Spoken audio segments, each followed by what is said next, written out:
En este video vamos a aprender a decir I can, aunque ya lo aprendimos la vez pasada, teacher. Sí, pero ahora vamos a aprender otros verbos. Entonces, en esta ocasión vamos a decir que yo puedo jugar, que yo puedo comer, que puedo caminar y que puedo nadar. Entonces, vamos a decir que yo puedo jugar en inglés. I can play. Repite conmigo. I can play. Y que yo puedo comer. I can eat. I can eat. Y que yo puedo caminar. I can walk.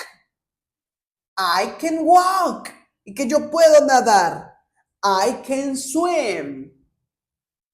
I can swim. Excelente. Vamos a hacerlo mucho más rápido. Diga conmigo. I can play.